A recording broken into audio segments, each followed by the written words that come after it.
நண்பர்களே, ஏசியா கோப்பை 2025 இந்திய அணியின் தொடக்க ஆட்டக்காரர்கள் யார்? 2 இடங்களுக்கு 3 வீரர்களுக்கு இடையே கடும் போட்டி நிலவுகிறது. இப்போது பாருங்க, 2025 ஏசியா கோப்பைக்கான அணி வீரர்களின் பட்டியல் வந்துவிட்டது. செப்டம்பர் மாதம் 9ஆம் தேதியிலிருந்து ஏசியா கோப்பை ஆரம்பமாகிறது. இதுல இந்திய அணிக்களத்தில் இறங்க போகிறது. இப்போதுள்ள முக்கியமான விஷயம் என்னவென்றால், ஏசியா கோப்பை 2025 இந்திய அணியின் தொடக்க ஆட்டக்காரர்கள் யார்? பாகிஸ்தானை அடித்து துவைக்க போகும் அந்த 2 தொடக்க ஆட்டக்காரர்கள் யார் என்பதை இந்த வீடியோவில் சொல்கிறோம். இந்திய அணியின் வீரர்கள் தேர்வு முடிந்துவிட்டது. ஏசியா கோப்பைக்காக 15 வீரர்களை கொண்ட T20 அணி அறிவிக்கப்பட்டுவிட்டது. இத்தனை நாளாக ஐயர், ஜெய்ஸ்வால் போன்றவர்கள் அணியில் இருப்பார்களா என பல யூகங்கள் நிலவி வந்தன. ஆனால் இப்போது அந்த 15 வீரர்கள் யார் என்பது தெளிவாகிவிட்டது. இதில் ஓபனர்கள் யார் என்பது குறித்து விவாதம் தொடங்கி இப்போது அதுவே ஒரு போட்டியாக மாறிவிட்டது. அந்த போட்டியில சுப்மன் கில், அபிஷேக் சர்மா மற்றும் சஞ்சு சாம்சன் ஆகியோர் இருக்கிறார்கள். 2 தொடக்க ஆட்டக்காரர்கள் மட்டும்தானே இருக்க முடியும். அதனால அந்த போட்டியானது இவர்களுக்கு இடையேதான். இப்போது யார் அந்த இருவர் என்பதை இந்த வீடியோவில் சொல்றேன். முதல்ல சுப்மன் கில் பத்தி பேசலாம்.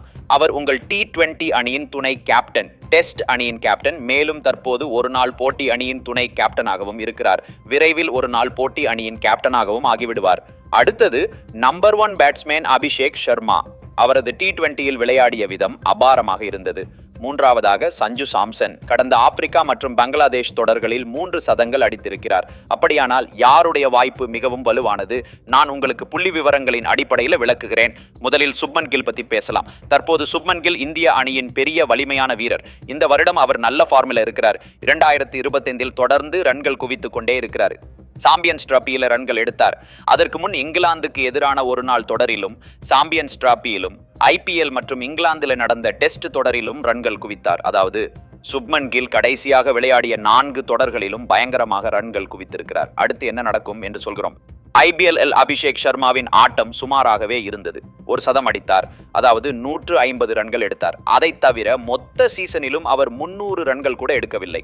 ஆனால் இங்கிலாந்துக்கு எதிரான கடைசி T20 தொடரில் அபிஷேக் சர்மா மிக வேகமாக சதம் அடித்தார்.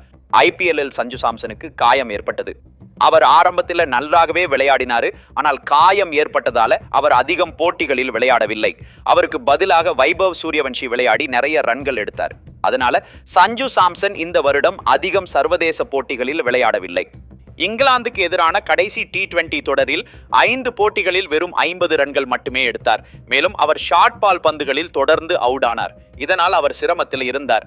இப்போது நமக்கு கிடைத்த தெளிவான தகவல் என்னவென்றால், துணை கேப்டன் சுப்மன் கில் மற்றும் T20 number 1 batsman Abhishek Sharma ஆகிய இருவரும் தொடக்க ஆட்டக்காரர்களாக களம் இறங்குவார்கள். இது வலது கை இடது கை பேட்டிங் காம்பினேஷனாக இருக்கும். சஞ்சு சாம்சன் கொஞ்சம் காத்திருக்க வேண்டியிருக்கும். முதல் பிளேயிங் 11இல் சஞ்சு சாம்சனுக்கு இடம் கிடைக்க வாய்ப்பில்லை. விக்கெட் கீப்பராக ஜிதேஷ் சர்மா நடுவரிசையில், அதாவது 5வது, 6வது, 7வது இடங்களில் விளையாடுவார். RCBக்கு எந்த மாதிரியான பணியை செய்தாரோ அதே வேலையை இங்கு இந்திய அணிக்காக செய்வார். சஞ்சு சாம்சன் பிளேயிங் 11இல் இருக்க மாட்டார். தொடக்கத்திலே சஞ்சு சாம்சன் இந்திய அணியின் பிளேயிங் 11இல் இருக்க மாட்டார். அபிஷேக் மற்றும் சுப்மன் தொடக்க ஆட்டக்காரர்களாகவும், ஜிதேஷ் சர்மா ஒரு அதிரடி விக்கெட் கீப்பர் பேட்ஸ்மேனாகவும் அணியில் இருப்பார்.